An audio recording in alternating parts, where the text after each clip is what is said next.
What's up, everybody? Welcome to Storm Sessions. My name is Danny Enriquez, and I'm here with one of the leaders of the 2025 Miami Hurricanes, Mo Toure. Mo, how we doing? I'm doing great, man. Blessed to be on here.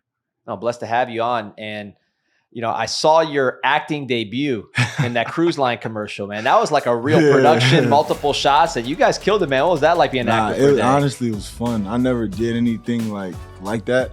So it was exciting, and, you know, just to tap into that acting, you feel me, part.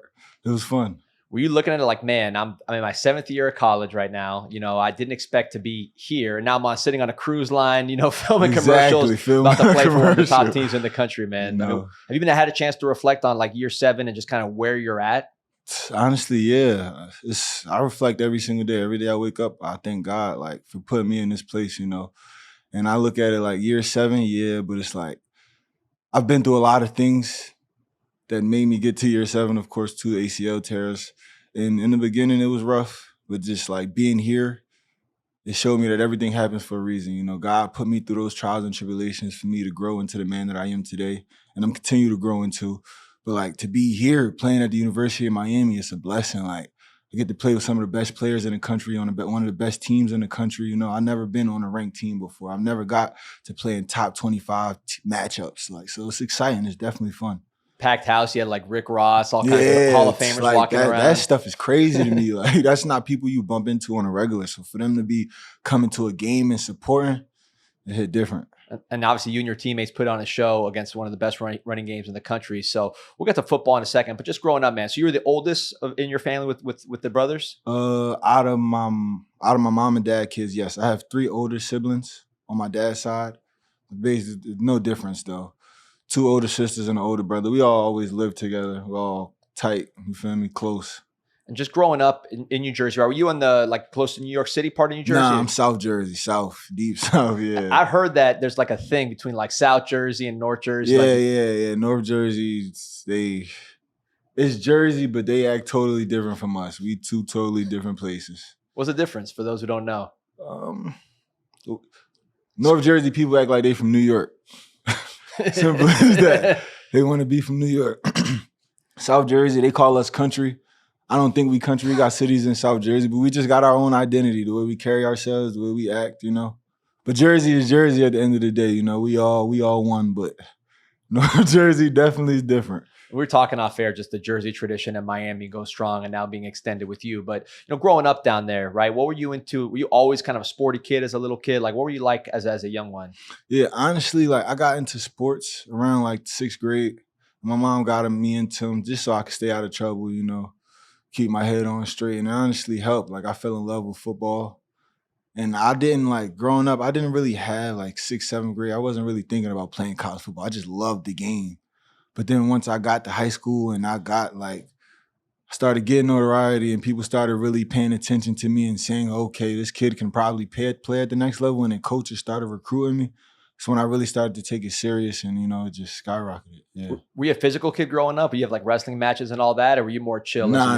In my city, we don't really wrestle. You ain't got too much wrestling over there. So you were pretty calm. The physicality and all that stuff, that came when you started playing football. Yeah, for sure. Like, growing up in my neighborhood, it was tough, you feel me? So, you know, kids from the inner city, a lot of us have, you know, a lot of anger built up from things that you go through as a child and, you know, things you witness and just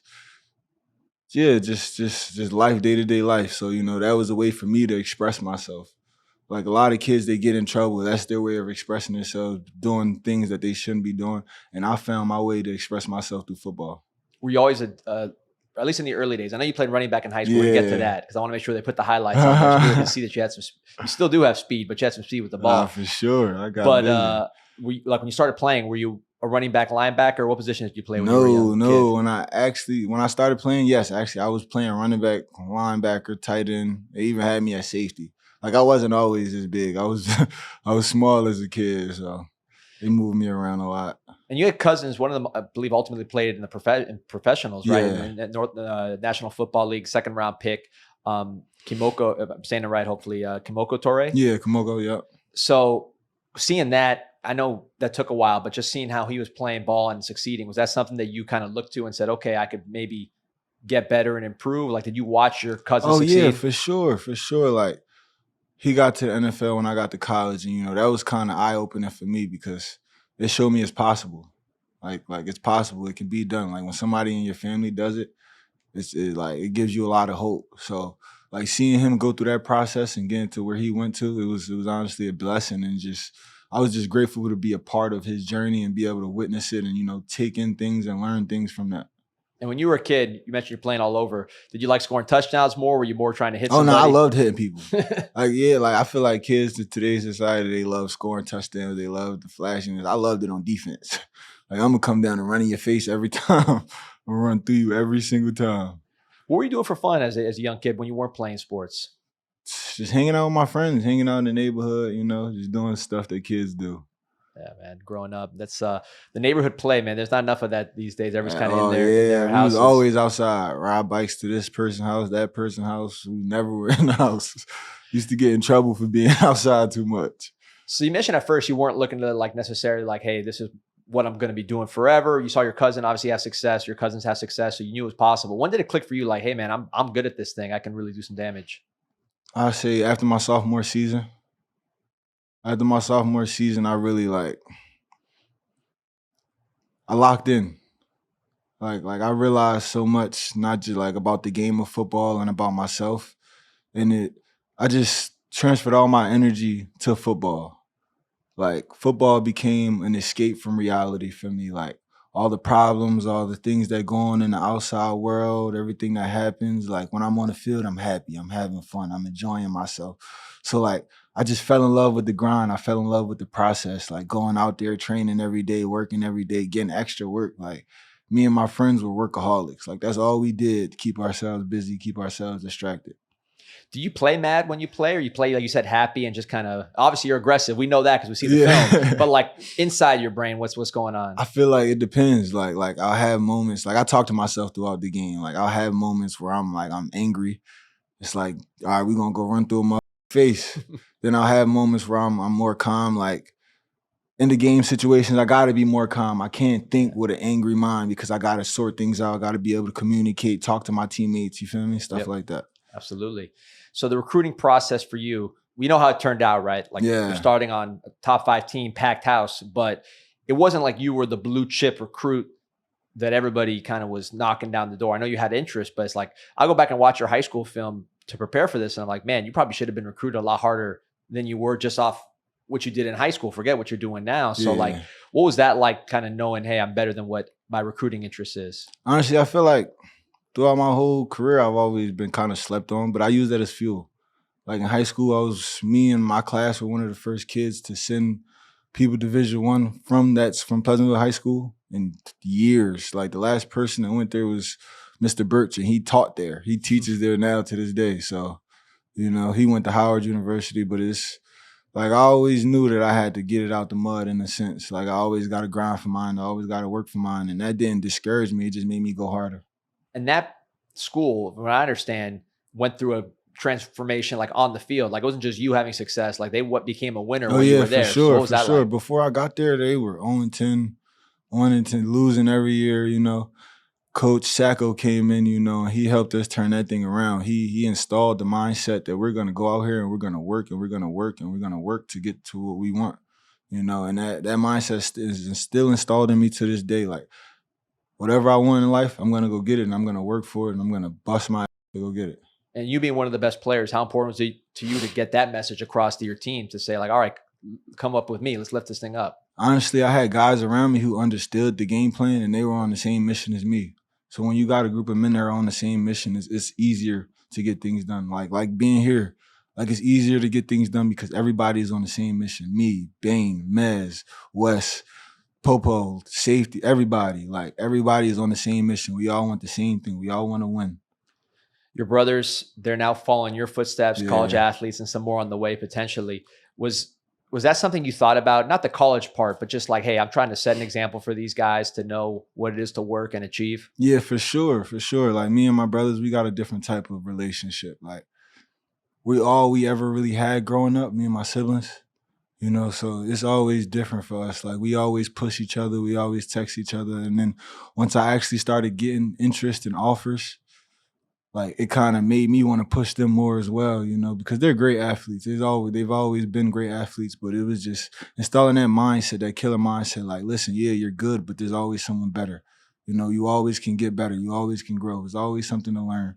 And I feel like just installing that mindset in them early, you know, is just going to help them, not just with football, but with life. So you get to college, you've been, you know, doing great in high school, right? On the upswing, you get an offer from Rutgers, Big Ten school, you're on the way. And then you redshirt your first year. What was that like for you? Were you like, all right, you know, just back to work? Or was part of you like, man, I should be playing? Like, how did you kind of manage that as a young kid who's had success and now you got to sit a little bit? See, in the moment, I was upset because I wasn't playing. You know, like starting off, I was in the 2 deep and spring ball, camp. But then looking back at it now, like I was ready physically. I wasn't ready mentally. That's what it was for me. I wasn't ready mentally. I didn't fully understand the game yet. And I needed that year to redshirt and really get my mind right and really, you know, understand and learn the game. Now, I'd say, you know, well, back then, I was pissed. Like, we were losing. I wasn't playing. And I wasn't used to losing at that point. Like I just came from a high school program. We turned it around. We started winning more, you know. And then I got to college and I thought it was going to be a similar thing. Like Rutgers wasn't really the best. I thought, okay, we're going to turn this around. And then me not being able to perform and produce, that kind of made me upset, of course. But then, like I said, I just let that add fuel to the fire and I just worked my behind off. I just worked and worked and worked until I got an opportunity the next year to, you know, go make a name for myself. So 2020, that's the COVID year, right? You got on the field and you're getting sacks, right? I only got in the game on third down, third and long situations and special teams. It was basically just go get the ball, right? Literally, go get the quarterback. Go get the quarterback. Now, during that, I understood you played a little more linebacker as kind of time went on, that year went on. So, like, what was that transition where, like, okay, I've shown now I'm fast, I'm athletic, I'm tough, I'm getting to the ball, I'm getting the quarterback, I'm making tackles on special teams. Now, the transition to linebacker and being that off the ball guy. What was that transition like as you go from more just pure rusher to now I got to play linebacker? See, that year, I didn't really play too much in the box. Like I played in certain games, like Michigan, I got to play in the box. It was a couple, like 3-4 games I got to play. But that year, majority, I was literally just in on third downs, pass rush situations. Yeah, but what was it about that transition? You know, like when you did play in the box or when you were, I mean, obviously they were coaching you, developing you at the same time. I feel like it wasn't really a crazy transition because I felt like I was still practicing at linebacker. I was still training at linebacker. So it was still kind of easy for me and I still understood the game in the box. It's just we had depth at the linebacker position and I was one of the best pass rushers on the team. So, and you were in a great program as far as like, there's a lot of respect I know in this building for what Rutgers does as far as developing players and really teaching the game and building toughness. You know, what was it like being under Coach Schiano? We'll talk about Coach Heatherman in a second and some of those guys, but just that whole program, you obviously took a while to develop. They spent time developing you. What was that like? Honestly, it was amazing. Like Coach Schiano, he's a great coach. I love him to death. It's like a father figure to me. And it's like he teaches you, you know, traits that will last with you for the rest of your life, like skill sets and just the way to carry yourself, like how to attack the game, how to attack life, just figure it out mentality. Like, okay, you can't cry about this. You can't complain about this. You just got to figure it out because crying and complaining ain't helping nothing. It isn't fixing nothing. It isn't making anything better. As a man, that's life for us. Like as a father, as a son, as a brother, like you have to figure things out in life. You can't be the one to panic when certain things go wrong. You always have to keep a steady mind, you know, and stay steady yourself so you can figure things out and get everything under control. So 2021 now, it's your third year and you're still, I guess, technically a freshman, right? Because you redshirted and you had the COVID year, but you're balling. Now I think you're playing more in the box, right? At this point, they're still rushing you only? Yes. So 2021, they moved me to edge. Like I was playing edge 2020, but that was only on third down out of a package. 2021, they actually changed my position from linebacker to rush. So I was playing stand up DN basically. So all these tackles, I'm looking at your box scores. I assumed you were playing. I gotta admit, I wasn't breaking down Rutgers film, but just looking at your stats, you're pulling a ton of tackles. I was just chasing guys down and playing with motor. Coming off the edge, just gone. But you're having success though. So what's that feel like when you're out there? It was honestly amazing. Like when Coach Schiano first came to me and told me like, hey, look, I was pissed. I'm like, man, I'm like, bro, I'm an edge rusher. Yeah, I can do this, but that's not what I came here to do. I came here to play in the box. Like I can play in the box. And I felt like they had it in their mind that I couldn't do that, which wasn't the case. We just had depth at the inside linebacker position, and he wanted to get me on the field. So it kind of motivated me again, like, okay, he gonna put me here. I'm getting an opportunity to play. Let me go make the most out of it. Man, but you're producing. It shows what you did, but then you get injured. Tear ACL when you're already having a lot of success. And it's crazy that happened because that was the first year I was actually going to play in the box. Like I was starting wheel linebacker, ready to go, having great spring ball, tearing my ACL in practice.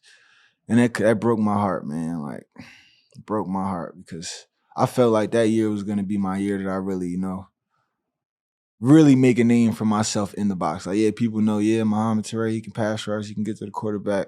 I didn't want to just be a pass rusher. I wanted people to know he's an athlete. You can put him anywhere on the field and he'll perform. And I worked so hard going into that year, like the training, as soon as the season was over, I was working, like grinding. I'm traveling, I'm working. I just was in the lab 24/7. So when that happened, it kind of broke me, it honestly did break me. Like I had to get myself together mentally. Because it never was really physical for me. Like physically, God's blessed me. He's blessed me with the ability to heal fast, to recover fast, to get back to myself. It just was the mental part that was hard for me, like being away from the game. Like I said before, football was a way for me to express my pain in a sense, let out all the anger and stuff that I got going on in life and just get away from my problems. So not having that for a year, it messed with me, but I had my teammates around me. I had Cosciano around me and my family. They kept me together. They kept me whole. Got through it. Was there a moment or a period when you're in rehab where you're able to kind of just like flip the switch and be like, all right, listen, I know I'm upset. I'm frustrated. It's not really fair that this happened after I've been working so hard, but let's go. Like, was it like a moment or a time period where you're like, all right, now I'm looking forward. I'm past what happened? Yeah, for sure. And it's crazy because my brother, he said something to me one day. Because, I talk about the, figure it out mindset, okay, like you can't complain. You can't complain, but just figure it out. Complaining isn't helping. And he said that to me. Like, he was like, you going to keep complaining or you going to figure it out? And I was like, you're 100% right, bro. And then after he said that to me, I got to work. Like, crying, complaining, being sad ain't fixing my knee. That ain't helping my knee get stronger. That's not helping me progress to be able to get back on the field. So it was like, you just got to figure it out. And that's exactly what I did. I put my head down and I got to work. Obviously you did, because the next year you were one of the best linebackers in the country. Canes fans, unfortunately, we saw you in that pinstripe bowl and you were chasing everything down. I'm not saying it's just because you're here. The two best players on the field that day when you watch that film are you and Ruben Bain. That's just being real watching that film. When did you realize, like, all right, I'm healthy, I'm good? I feel like I realized it before the season even started, just because like how I was attacking my recovery. Like I knew like 6 months after surgery, like, yeah, I'm me again. And then I still had more time. So it was like, okay, I'm me, but I can grow off of this. Like, yeah, I'm back to myself, but now I can be better than what I was, better than how I left, So I just made sure that that's what I did. I didn't get comfortable. I didn't get happy. Like, okay, yeah, I'm running my top speed again. No, let's go run faster. All right, yeah, I'm strong as I was. But no, let's go get stronger. Like, it's not enough. Like, we can do better. We can do more. And then obviously at this point, I know you're playing linebacker because I saw you against Miami just tearing us up. So just how'd that feel being out there, finally doing what you wanted to do? It felt amazing. Like the first 2 games of that 2023 season, I felt like I was really just getting my feet back under myself, because being away from the game for a year and then not having played linebacker in college, it was some adjusting to do, because playing, you can't simulate a game. You can't. Like, practice is fun and all, practice is good. You can work a lot of stuff, but practice doesn't simulate a real game. So those first 2 games, I kind of knocked my rust off, and then after that, I feel like I was flying. This fall, the Canes are taking over Paradise again. Canes Weekend of the Bahamas returns October 31st to November 2nd, right here in the heart of Nassau. Choose your vibe: the bold, laid-back energy of the Point Margaritaville Beach Resort, or the timeless charm of British colonial Nassau.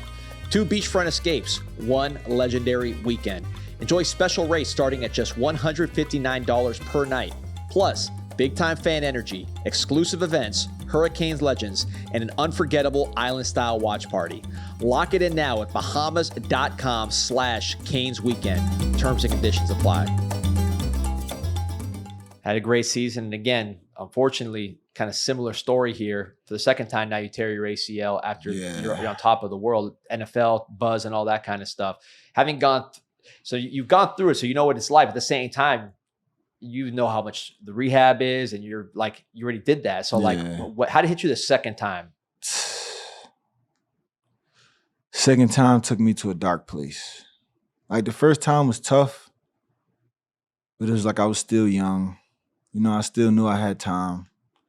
Second time was tough because like the year before, at the end of 2023 season, I had a decision to make whether I declare, leave, or stay. You know, and I made the decision to stay. And it just felt like in that moment, I just was second guessing myself with everything. Like, did I make the wrong decision? Is God trying to tell me like, this isn't for me anymore? Like, this is the second time this has happened to me. I'm already going into my 6th year. This is like, if I stay in college another year, it's my 7th. It was just so much going through my head. Like, do I even want to do this anymore? And I gave myself 2 days. Okay, be sad. You want to cry about it, cry it out, you know, get it out. After that, it's like, okay, figure like, what are we doing? Let's figure it out. If we're coming back, we coming back. If we declaring, we declaring. Once I made my decision, I just attacked it. Like, it was nothing that was going to get in my way. Like every single day, I woke up early. I got in there. I made sure I watched my film. I made sure I did my treatment. I made sure I did extra treatment. I just made sure I was doing everything and I was on point with everything I did. And then the decision to enter the portal, which is unusual because you were coming off an injury, right? So like you had time, I guess, to think about everything. Was that something that happened later, or was that something you were thinking about earlier? Like how'd that all come together? Honestly, it happened later, I would say. And I just didn't feel like in the moment, I wasn't happy. Like, it's not like the people around me weren't good people or the place that I was at wasn't a good place. Like, I love those people to death. Like, Coach Yano is like a father to me, man. Like, I probably could still call him to this day if I needed help with something, and you feel me, needed advice, and he'll still be here to help me because he looks at me like a son. We've been together for a long time, you know? So it's like, it wasn't like it was the place of the people. It was just, I went through so much trauma there. Like, I tore 2 ACLs at the same place within 3 years. Like, and then both of those times took me to a dark place. And it just felt like God was just telling me it's time to move on. Like, it's time to, you know, let this place go. Like, you've done your job here. You feel me? Your purpose here has been done. Like I look at football is football and I love it, but I also look at it as like, it's another way for me to impact people's lives. Like, there are younger guys that was there that looked up to me, you know, that I helped guide and groom throughout the years. And I feel like I did a great job doing that with them, you know, and just helping the program grow. So I feel like at that time, it was just time for me to really focus on me and my family. Like, I have a 5-year-old son that's dependent on me, that's counting on his father, you know, to be successful and to, you feel me, achieve things in life and just lead for him, lead for my siblings. And it just felt like at that moment, that was the best decision for me, not for the program, not for Coach Yano, not for my teammates, for me and mine. You mentioned your son. How much has that impacted your life, becoming a father? A lot. So a lot of people don't know this. I have a 5-year-old son, but he's autistic. A lot of people don't know he's autistic, but that has played a big role in my life. And that's honestly the reason I go so hard, you know, because like people don't understand autism. And as I continue to grow with him and learn with him, you know, and help him develop, at first it was hard because I used to have selfish thoughts like, oh man, I'm not going to be able to do certain things with my son, da da da da. Then it was like, at the end of the day, that's my son. Like, I come home, I see him, I'm happy. Like, regardless, good game, bad game, he doesn't care. He's just happy to see his dad. He's happy to spend time with his dad. He's happy to be around his dad. So just him coming into my life, it was just a blessing. Like, I had him young. I was 18 when I had my son, you know, so I had to kind of grow up fast. But I wouldn't say I knew how to be a father, but I already know how to kind of be a father figure because I helped raise my siblings. So it wasn't hard to adjust, but it, you know what it's like playing football and then having my son with me every single day, him being up all night, 2, 3 o'clock in the morning and having to go to 6 a.m. workouts and practice.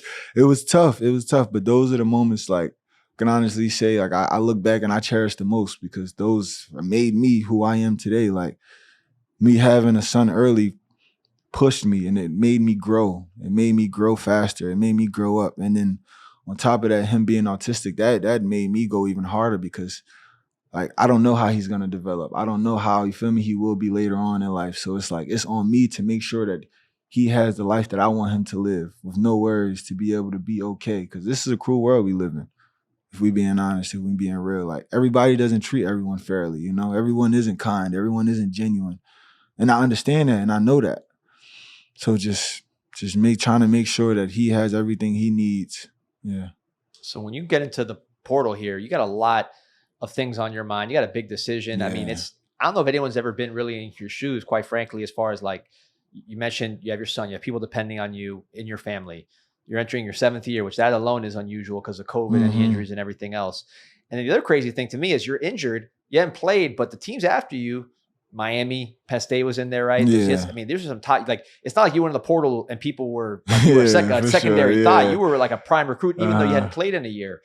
So a lot going on in that process. What was that process like for you once you jump in the portal? Just even to jump in the portal was a tough process for me, honestly, because I was comfortable where I was at. Like, I was home. I was in New Jersey.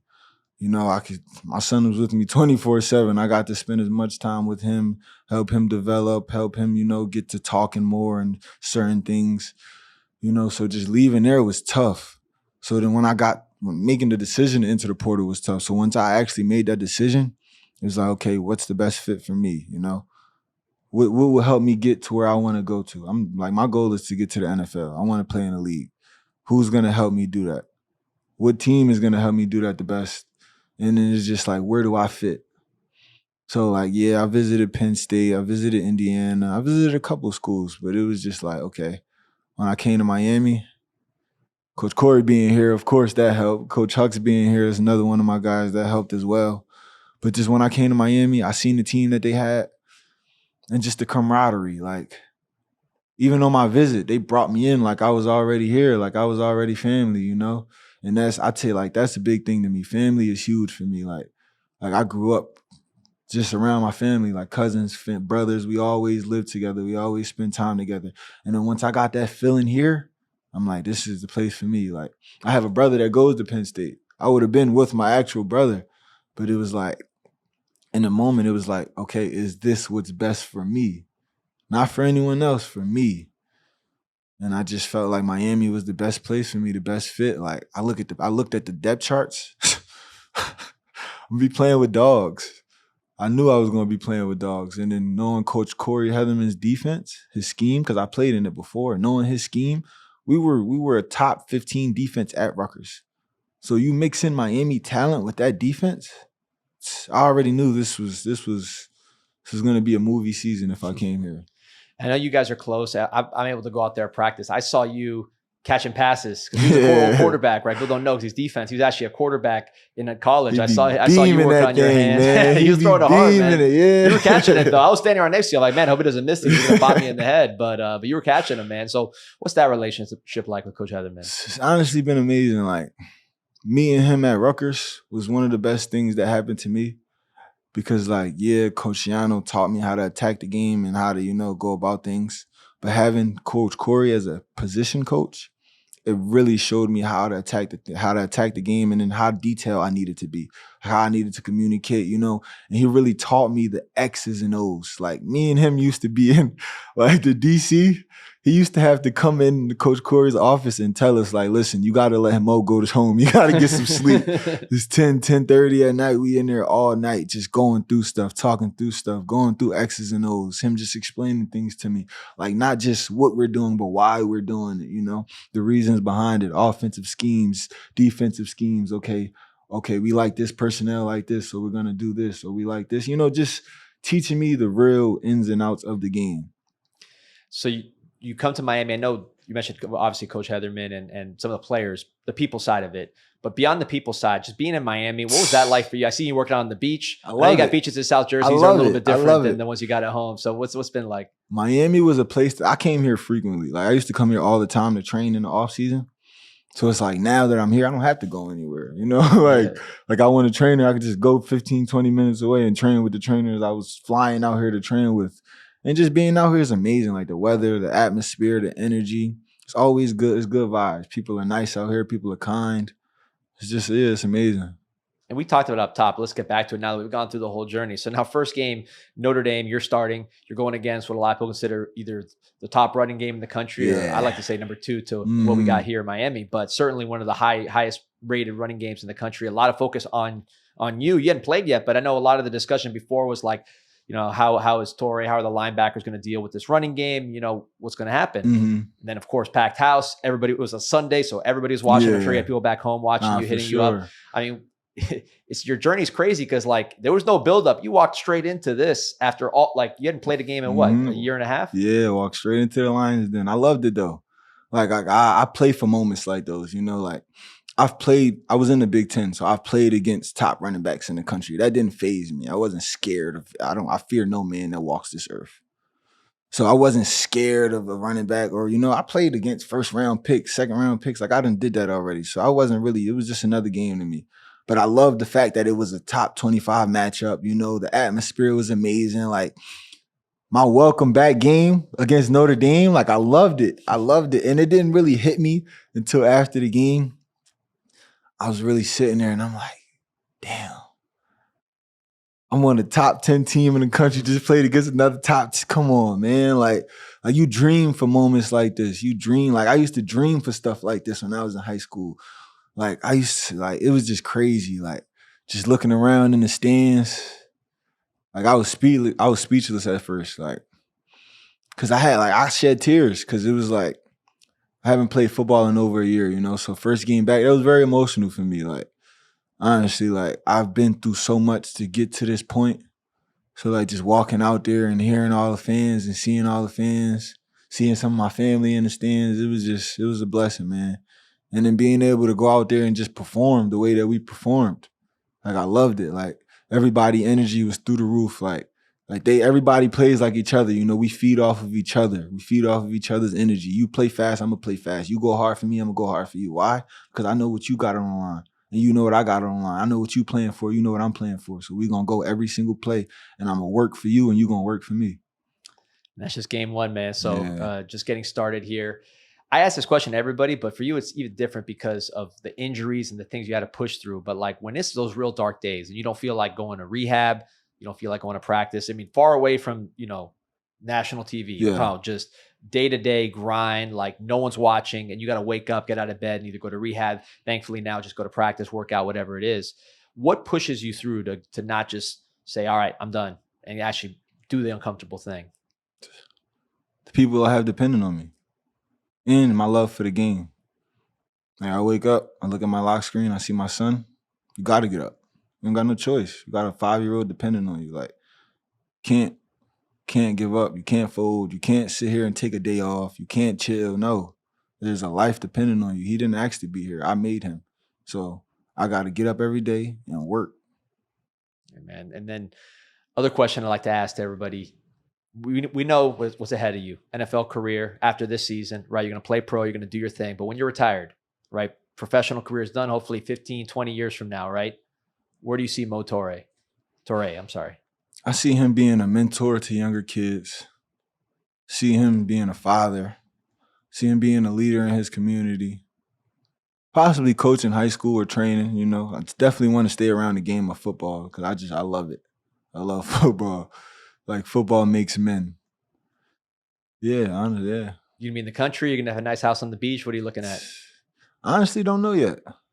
I don't know yet. I want to see where ball takes me first and then, you know, go from there. Awesome, man. Well, listen, we got some fan questions here. Everybody always asks this question. Music-wise, before the game, what's on the headphones? It depends, man. It depends how I'm feeling. Like Notre Dame, I was feeling dangerous. I had Young Boy on. I had a lot of stuff. I had some I'll Be Out on. I had a lot of, yeah. Okay. What about if you're feeling like mellow? What's the mellow vibe? Mellow, y'all gonna laugh at me. Mellow, Janae Aiko, you know, Burn the Boy, like yeah, a lot of Afro beats kind of. Nice, man. Yeah. So what's your favorite part about being a Miami Hurricane? What's my favorite part? The tradition. The tradition that comes with this program is amazing. Like when I first committed here and I started watching document, like, oh, you, everybody hears about the U. Like, you know, like growing up, you hear about the U. Like we've always heard about the U being just a historic program. But just like when I actually committed here and I realized like I'm going to the U, like the U. Like this is the same U everybody talks about, the same U Ray Lewis, Ed Reed went to. Like they practice on these fields. And then I got to watching documentaries and just looking up stuff about Ray Lewis, Ed Reed, and all those great legends that played here, man. It's just like that's honestly the best part for me, because it's like now I got an opportunity to leave my legacy here like they did, you know? Like they were greats, they were legends that left their legacy here. Why not me? Why can't me and this 2025 team be the next ones to do the same thing? So did you get to meet any of those guys? I know you're pretty busy on last Sunday. Yeah, not yet. Ray, man, if you see this, Ray, you feel me? Let me know. Hit me, man. I'm trying to get up with you, bro. Trying to get up with you, big bro.